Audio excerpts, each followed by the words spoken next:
Hey, New City Church. My name is Dana Banks, and I have known Jesus for over 35 years. Our passage today is Mark 8 1 through 26.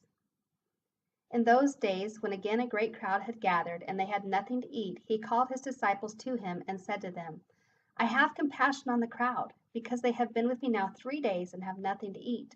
And if I send them away hungry to their homes, they will faint on the way, and some of them have come from far away.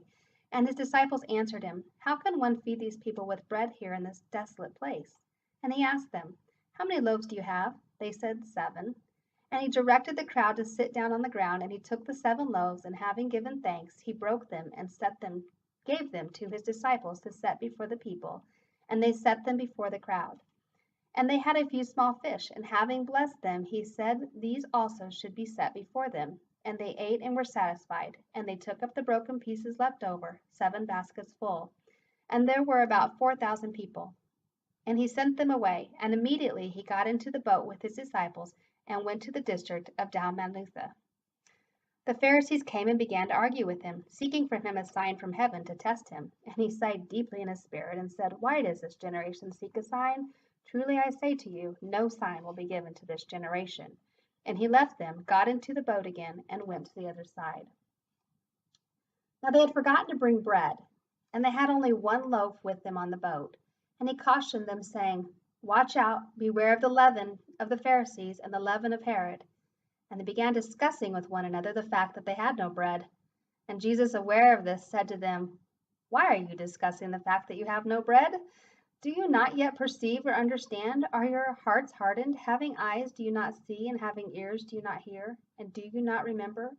When I broke the 5 loaves for the 5,000, how many baskets full of broken pieces did you take up? They said to him, 12. And the 7 for the 4,000, how many baskets full of broken pieces did you take up?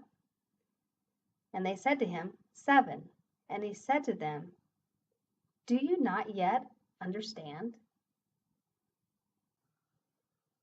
And they came to Bethsaida, and some people brought to him a blind man and begged him to touch him. And he took the blind man by the hand and led him out of the village. And when he had spit on his eyes and laid his hands on him, he asked him, Do you see anything? And he looked up and said, I see people, but they look like trees walking. Then Jesus laid his hands on his eyes again, and he opened his eyes. His sight was restored, and he saw everything clearly. And he sent him to his home, saying, Do not even enter the village. I really like the stories that Mark shares in this passage about Jesus. And I see this theme that flows through the passage. And the theme that I see is the theme of vision. When it starts out, Jesus had the vision to clearly see the needs of the people. And he saw them through this lens of a compassionate heart. And as he saw these needs, it prompted him to take action to meet the needs of those people in a very tangible way. And then when the disciples get on the boat with Jesus, I see this lack of vision that they have. They lack the vision to see Jesus as one who could provide. They saw him through the lens of their current problem, this lack of food, and they'd easily lost focus. It's interesting because they had just seen Jesus, the one who had miraculously fed thousands of people with 7 loaves of bread and a few fish. And it makes me wonder, how could they not see that Jesus was capable of providing for their own needs as well? And then Jesus goes on to challenge the disciples. Why are you discussing the fact that you have no bread? Do you not perceive or understand? Are your hearts hardened? Having eyes, do you not see? Having ears, do you not hear? Do you not remember? Even deeper, the disciples continued to be blinded to Jesus' true identity. In the book of Mark, we see Jesus patiently revealing himself to the disciples as one who not only has the power to meet their physical needs, such as their hunger and their thirst, but as the Messiah, the Son of God, who's able to meet mankind's deepest spiritual need to be made right before God. And Jesus challenges the disciples again on the boat. At the end of that section, he says, Do you not yet understand? The theme of vision continues when they land on the shores of Bethsaida. And I can kind of imagine the disciples watching as Jesus healed that blind man. And the first time Jesus laid hands on him, the man's vision's not completely restored. The man says, I see people, but they look like trees walking.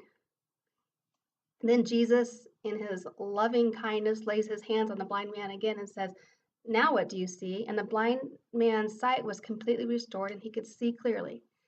Jesus desired for his disciples to see clearly as well. And as the disciples watched Jesus heal that man, I can't help but think in their hearts they knew that the question was really for them. Now what do you see? So then the question turns to us, and I have some questions for you to ponder, questions that I pondered. How is your spiritual vision? As you've read through this passage, maybe you can't take your eyes away from the example, Jesus' example in the beginning. You know that if you want to be more like him, you need to view people through the lens of a compassionate heart. Or maybe you relate to the vision problem of the disciples were having. It's easy for you to become so focused on your own problems of your day that you lose sight that Jesus is your provider. He's always provided for you in the past. He's faithful to provide for you in the future. Even deeper yet, maybe you've been blind to the true identity of who Jesus is and what he's come to do for you. So I'm going to challenge you to take some time to pray and ask the Spirit to reveal any areas in your life that are out of focus, or even areas of your life where you are spiritually blind.